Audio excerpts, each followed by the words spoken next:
Did you want to go ahead and start, Abigail? I would like to say welcome to my presentation on the topic Introduction to Peace. So for the coming 15 minutes, we are going to have a discussion on meaning and types of peace. What does peace mean, and some types of peace.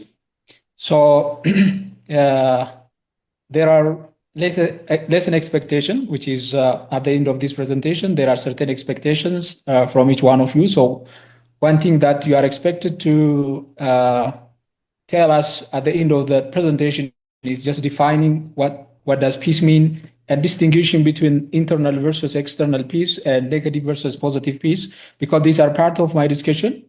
So you are expected to distinguish what we mean by internal peace and external peace, and as well negative and positive peace. And the second expectation, or just this session objective or outcome, is appreciation of the value of peaceful coexistence in multicultural societies, and certainly just practice respectful discussion and active listening during group interaction. So we are going to have a kind of group interaction, so you will actively engage on those things. And then I do have a brainstorming question for each one of you.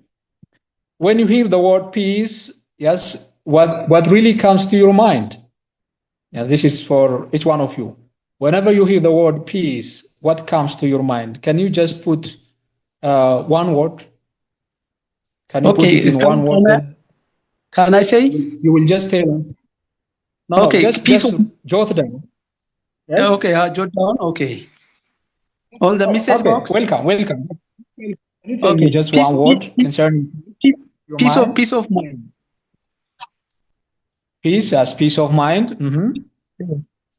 Anyone? Any other? Any single word regarding the word peace. What comes to your mind? I think of calm. Okay. Calm. That's great. Okay, yeah. Just please try to jot down as many words as possible regarding any words equivalent with peace that comes to your mind. Then you will reflect at the end of the presentation or the session.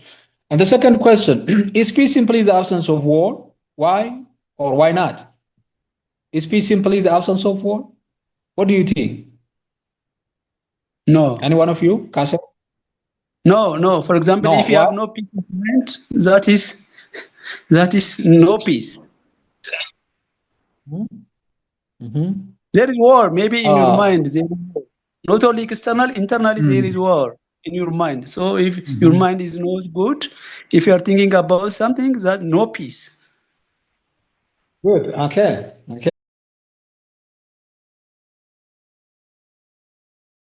Okay, now let me begin what we mean by peace, the meaning of peace.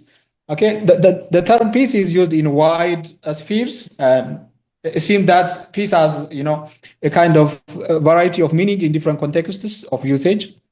Different people can define peace in different ways, and different field of studies can also define what peace is in differently. For instance, peace in religion might be different from what peace is in philosophy, and what peace is in politics, and again, what peace is in military. So just to look at the highlights, how peace can be seen or understood in religion, let's take Christianity as an example.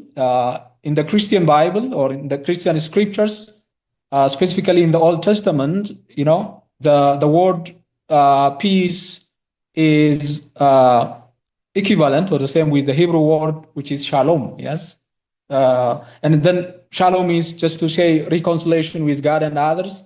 And it is a matter of having the harmony with God and the people. So, for instance, if we look at Book of Numbers, chapter 6, verses 24-26, God's blessing says, "The Lord lifts up his countenance upon you and gives you peace." And we can have, or you can get this statement from the Bible. And here peace means God's favor, God's protection, and total well-being. And it's not about simply absence of war, but it is about having just God's favor and protection and total well-being. the same way, peace is also mentioned in the New Testament as Irene, which is the Greek word for peace or shalom. Yes, which is have the same meaning with what we have seen in the Old Testament. So the peace here is just having inner calm, confidence, freedom from fear and anxiety, assurance of God's presence, and something like that. It's possible to define what peace is in terms of religion. When it comes to philosophy, yes, philosophically, peace can also be understood as inner harmony, especially in the ancient philosophy. So it's possible to see the work of the ancient Greek philosopher Plato. Plato is a well-known or famous ancient Greek philosopher. So he is known with his work, The Republic, political philosophy. And then he argued that justice and therefore peace, of course, Plato tried to classify human soul, into three. Human soul is just divided into three. The first one is reason, the second is spirit, and the third one is desire. And then reason is the most rational part of human soul, which is there to think and guide. I mean, just to rule the whole body of that person. And the spirit is there to make that person courageous and to help the reason. And finally, the third one is the desire, which is there to control the rudimentary instincts, such as emotional issues, hunger, thirsty, love, and something like that. So the same way he classifies human soul into three, Plato classified the society into three too.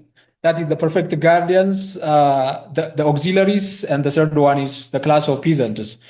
Then, he tried to correspond these three classification of the society with the three classification of human soul, meaning the reason corresponds with the perfect guardian, the spirit with the class of military or auxiliary, and then the desire one corresponds with the desire. I mean, the so-called peasants or the class of producers.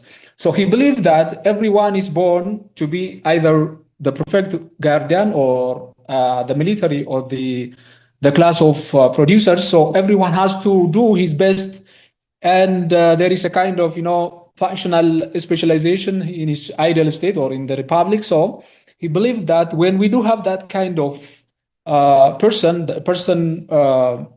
society, which is classified into these three societies, we can have a just society. So when justice prevails, Plato believed that peace can exist, and that is how Plato tried to define what a peace is in his philosophy of the Republic. When it comes to the modern philosophy, yes, especially modern thinkers connect peace with political stability and social organizations, and then they argue that without strong government, human live in a state of nature was characterized by conflict. And I don't know whether you are familiar with the theory of the origin of state.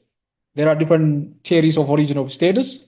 One of those theories is the theory of the social contract theory. And we do have a philosopher known as Thomas Hobbes.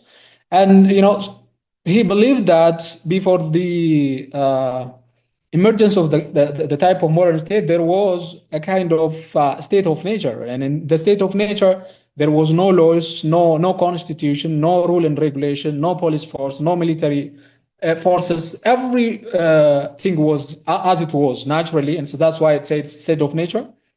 So everybody had, a kind of absolute freedom, because you can take the resources or the property of somebody because no laws which prohibit you not to do so. And then even you can take the life of others because there is no law which prohibits you not to do those things. So because of this, what happened in the state of nature, according to Thomas Hobbes, is that there was a kind of, war of all against all. There was a kind of civil war. And finally, the fate of human society was just extinction. And so in order to preclude that kind of problem that's going to be happen to human society, what they did was that the people came together and then they decided that let's just give up. Let us give up. Let us surrender some of our rights from the absolute rights or from the absolute freedom that we have in nature, and then let us surrender these rights to the new body, which is gonna be the ruler, which is known as the Leviathan. According to Thomas Hobbes.